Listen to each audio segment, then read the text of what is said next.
Japan বাংলাদেশের জন্য তারা 120টি সার্ভিস সেক্টর ওপেন করবে। আর একটা অনেকে বলছে, অনেকের একটা ধারণা যে বাংলাদেশ আর জাপানের সাথে যেই ধরনের আমরা তাদেরকে যেই ধরনের ডিউটি ফ্রি অ্যাক্সেস দিয়েছি, এর কারণে আমাদের রেভিনিউ, আমরা তো কাস্টমস ডিউটি পাই যেগুলো পণ্য আমদানি হয়, সেগুলোকে রেভিনিউ কমে যাবে কিনা। তো আজকের মিটিং এ বলা হয়েছে সেরকম রেভিনিউ এরোশন আমরা আশঙ্কা দেখছি না, হবে না। আর এই ছিল এটা। আর এটার ফলে আর একটা বড় ইম্পর্টেন্ট বিষয় হচ্ছে যে আমরা অলরেডি কয়েকটা দেশের সাথে আমরা ফ্রি ট্রেড নেগোসিয়েশন করছি। তার মধ্যে সিঙ্গাপুর আছে, মালয়েশিয়া আছে, সাউথ কোরিয়া আছে, ইউরোপিয়ান ইউনিয়ন আমাদের সাথে এফটিএ করতে চাচ্ছে, ইভেন ইউএস এর সাথেও আমাদের এক ধরনের ট্যারিফ রিলেটেড নেগোসিয়েশন চলছে।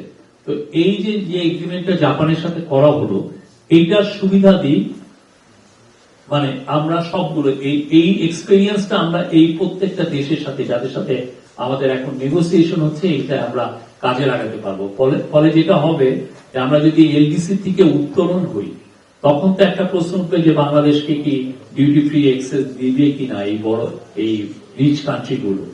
তখন আমরা এই যে বায়োলেটারাল নেগোসিয়েশনের মাধ্যমে তাদের মার্কেটে আমরা অ্যাক্সেস পাবো, ডিউটি ফ্রি অ্যাক্সেস পাবো, এবং এটা সক্ষমতা হলো। এবং আজকে যে টিমটা, শেখ বশিরউদ্দিনের নেতৃত্বে যে টিমটা এই নেগোসিয়েশন করেছে, তাদেরকে ক্যাবিনেট স্পেশাল থ্যাঙ্কস জানিয়েছেন। আর এটার একটা মানে আমাদের যারা রাইভাল গ্লোবালি, যেমন ভিয়েতনাম, আপনি যদি ভিয়েতনাম নিয়ে সার্চ দেন, দেখবেন যে ভিয়েতনাম এরকম এগ্রিমেন্ট করেছে ডজনেরও বেশি, কয়েক ডজন। তারা অলরেডি অনেক দূর এগিয়ে গিয়েছে, আমরা অনেক দেরিতে শুরু করেছি। হোপফুলি আমরা we can make up lost time.